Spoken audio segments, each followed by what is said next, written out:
नगरों की आंतरिक संरचना संबंधी सिद्धांतों की व्याख्या।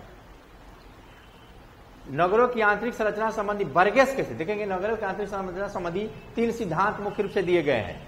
एक बर्गेस का संकेंद्रीय वलय सिद्धांत, होमर हाइट के खंड सिद्धांत और हैरिस एवं उलमैन के बहुनाभिकीय सिद्धांत। तो पहला सिद्धांत हम पढ़ा रहे हैं आपको। पहला क्वेश्चन, इतना सी इंक डाल दिए यार, कपड़ा पर गिर गया क्या? ओह,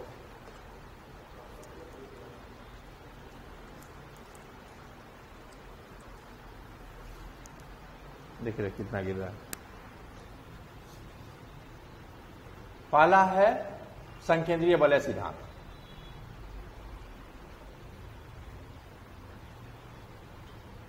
कंसेंट्रिक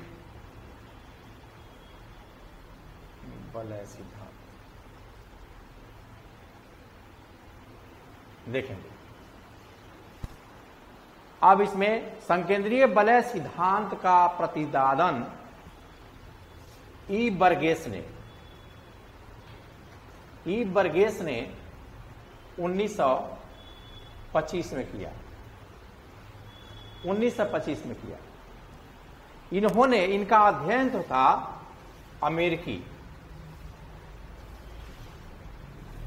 अमेरिका का था। अमेरिकी नगर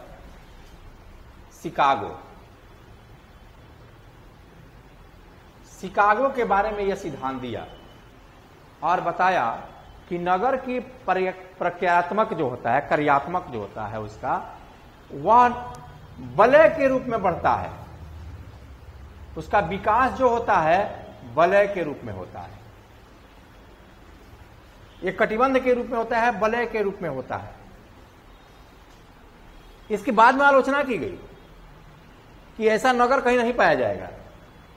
शुरुआती दौर में तो ऐसा बसता है, लेकिन बाद में ऐसे ऐसे बसते, इसलिए खंड सिद्धांत आ गया। ऐसे देखेंगे खंड सिद्धांत आ गया, बहुनाभिकीय सिद्धांत आ गया कि नगर तो गोल थोड़े बसता है। बाद में कुछ विकसित देशों में बसा, लेकिन आप देखेंगे कि विकासशील देशों में ऐसा नगर नहीं मिलता है कहीं। तो इसने कहा हाँ वही चीज। तो इन्होंने सिद्धांत जो दिया 1925 में दिया, उस समय की परिस्थितियों को ध्यान में रख करके दिया, जो बाद में आलोचनाएं भी हुई। तो अमेरिकी शिकागो के अध्ययन पर आधारित था और कहा कि इन्होंने, और इनका सिद्धांत जो है 3 मान्यताओं पर आधारित है।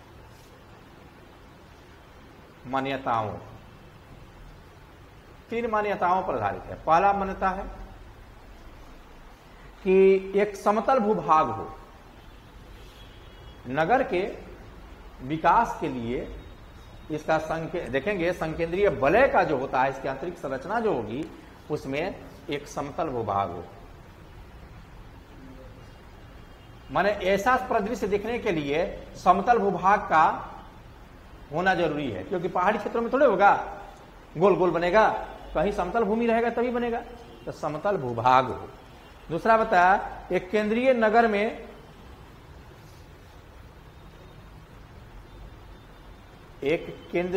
में सार्वभौमिक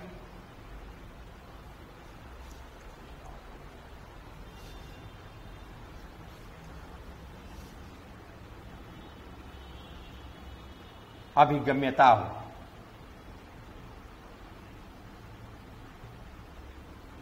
सार्वभौमिक अभिगम्यता बने आने जाने का हो, गमन करता हो। हाँ, स्थान के लिए खुली प्रतिस्पर्धा हो। स्थान के लिए खुली प्रतिस्पर्धा, ओपन प्रतिस्पर्धा हो। इसी सिद्धांत के आधार पर, इसी मान्यताओं के आधार पर बर्गेस ने अपना सिद्धांत दिया। हाँ, और इसे 5 पेटियों में बांटा और उन्होंने कहा कि इस प्रतिस्पर्धा में नगर के बीचों बीच जो है, जैसे जैसे हम आगे बढ़ते हैं तो उन लोगों को चुनाव का मौका मिलता है जो आर्थिक रूप से मजबूत होते हैं। नगर के आंतरिक भाग में वो बसते हैं जिनकी आय बहुत कम होती है, वो गरीब होते हैं, वो उन जो है यहां बसते हैं। जैसे जैसे जो है उनकी आर्थिक स्थिति अच्छी आती है इस क्षेत्र को छोड़ते जाते हैं। और इन्होंने बर्गेस ने ये मैप दिया।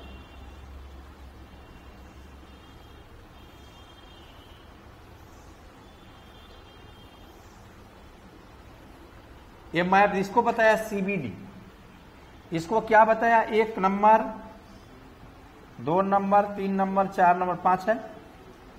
1 नंबर को बताया केंद्रीय व्यापारिक नगर प्रदेश या क्षेत्र, इसको सीबीडी कहा। सीबीडी यानी इसका अर्थ हुआ सेंट्रल बिजनेस जो है इसको कहते हैं सेंट्रल बिजनेस, एक second, district, central business district इसको कहते हैं, सेंट्रल बिजनेस डिस्ट्रिक्ट। दूसरा है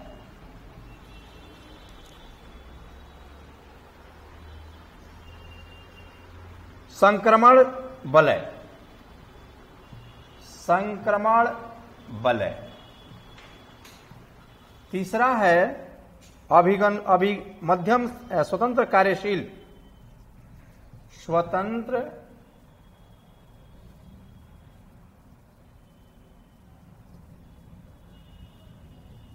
कार्यशील व्यक्तियों के घरों का वलय।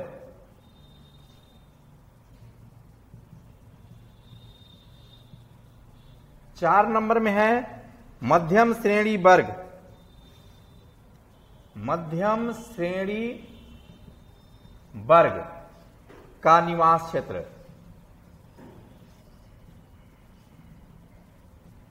और 5 में हो गया आपका अभिगमनकर्ताओं की पेटी, अभिगमनकर्ताओं की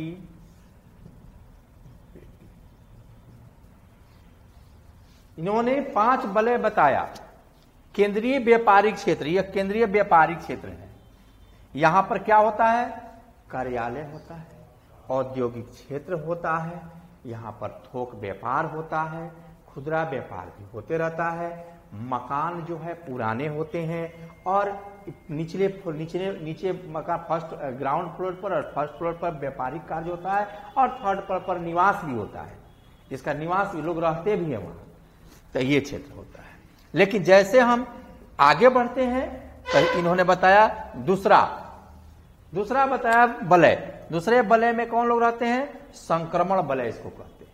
संक्रमण वलय इसलिए कहते हैं कि ये केंद्रीय नगर से भी लोग रहते हैं और इधर तीसरे सेक्टर से भी लोग रहने लगते हैं, तीसरे वलय से भी, दोनों संक्रमित कर देते हैं। यहां वैसे लोग रहते हैं जिनके निम्न आय होते हैं, निम्न आय वर्ग के लोग यहां रहने लगते हैं। रिक्शा चालक, टेम्पू चालक, ये सब रहते हैं इसलिए कि यहां से नगर जाने में आसान होगा। ठीक है। और तीसरे वलय में स्वतंत्र कार्यशील व्यक्तियों का, ये द्वितीय वलय जैसा ही है, लेकिन ये तीसरे वलय में इसलिए रहते हैं कि थोड़ा भीड़ भाड़ देखने जो होती है, तो यहाँ नए लोग जो आते हैं वो तीसरे वलय में ही रहना चाहते हैं। और यहां जो है क्या है कि यहां से लोग नजदीक पड़ता है वलय 1 सीबीडी और यहां काम करते हैं। चौथे में होते हैं मध्यम श्रेणी वर्ग का निवास स्थान, इसमें सफेद पोष के लोग भी रहते हैं चौथे वलय में।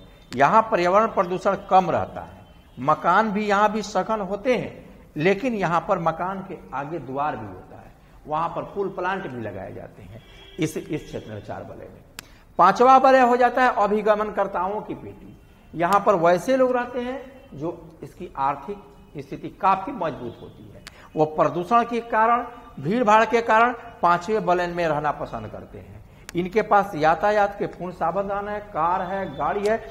यहां से लोग डेली कार्यालय जाएंगे सीबीडी में और शाम के समय शयन यहां सोने आ जाएंगे, इसलिए इसको शयन नगर भी कहते हैं। ये बर्गेस ने बताया। लेकिन बाद के वर्षों में देखेंगे बर्गेस के सिद्धांत का कि काफी आलोचनाएं करी। क्या कि जो बर्गेस ने ये वलय बताया, इसके तहत आज के समय में कोई भी नगर नहीं मिलता है, नगर नहीं मिलता है। कारण कि वलय के रूप में नगर नहीं विकसित होता है।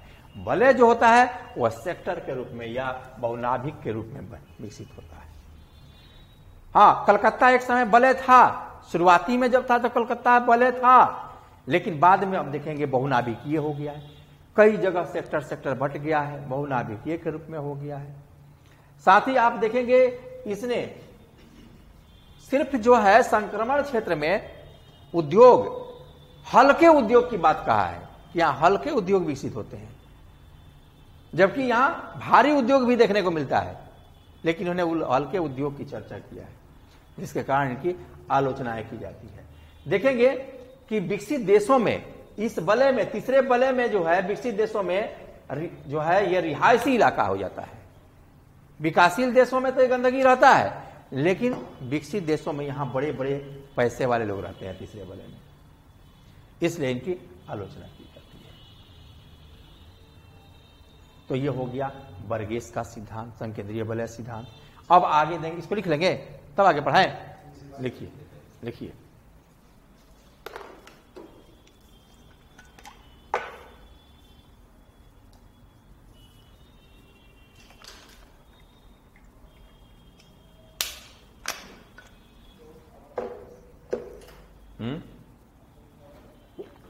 ठंड लग रहा है, नहीं ठंड पीठ में लग रहा होगा, दर्द हो जाएगा तो उधर से लिए। क्या है, नींद आ रही है? वो ठंड जब ठंड करेगा ना, जो कम स्टूडेंट रहेंगे तो ठंड लगेगा,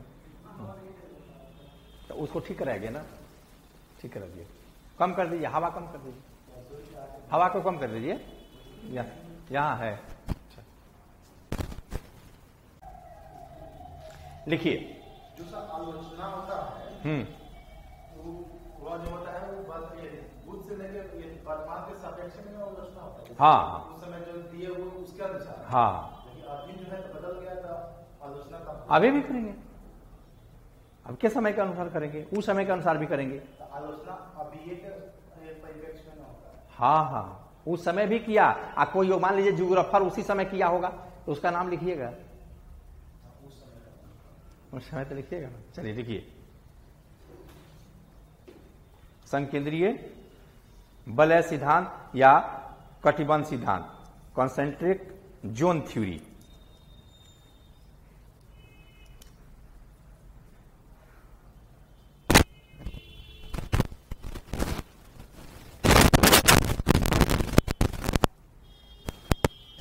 इस सिद्धांत का प्रतिपादन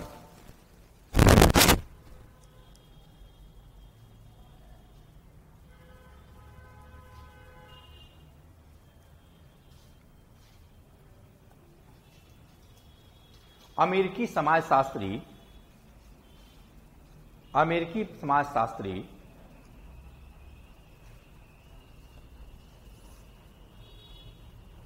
E.W. बर्गेस ने 1925 में किया,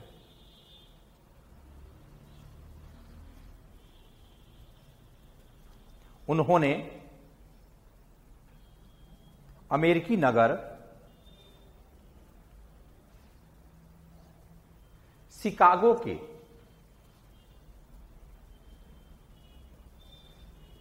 नगरीय विकास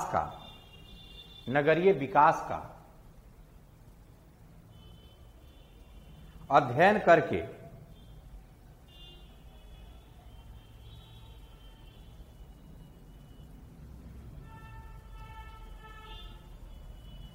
इस सिद्धांत का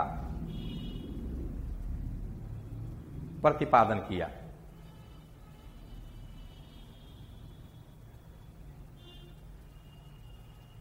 उन्होंने बताया कि उन्होंने अपने सिद्धांत में बताया कि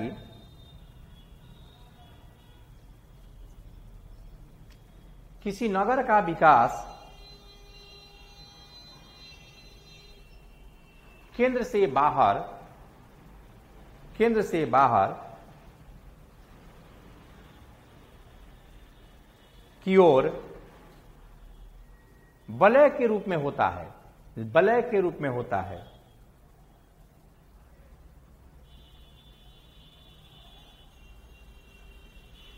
जिसमें संकेंद्रीय वलय की श्रृंखला बन जाती है।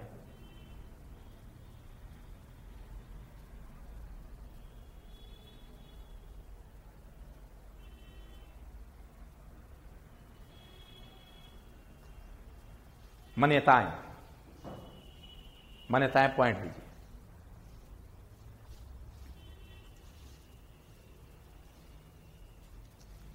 बर्गेस का सिद्धांत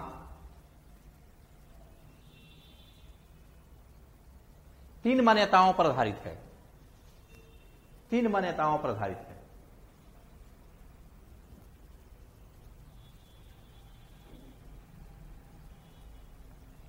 पहला,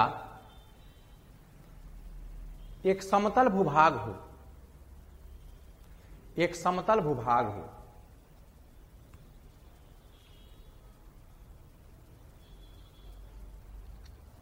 दूसरा,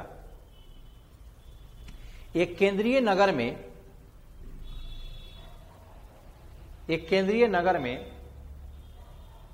सार्वभौमिक अभिगम्यता हो।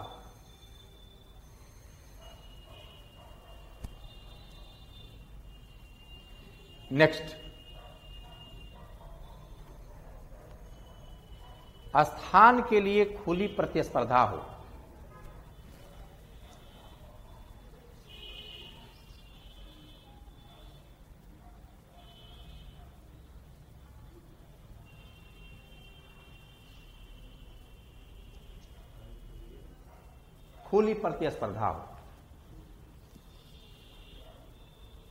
पराचित। इन मान्यताओं के आधार पर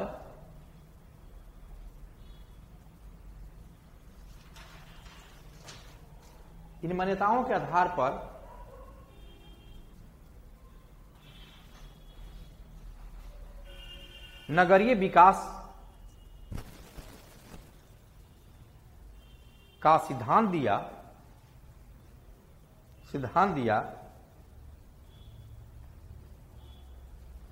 और 5 संकेंद्रीय वलयों के द्वारा समझाने का प्रयास किया।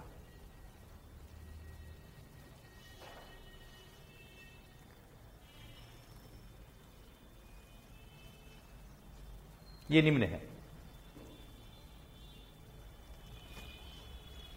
ये बनाकर लिख लीजिए। ये वलय बना करके ये लिख लीजिए, बंद कीजिए। आप लोग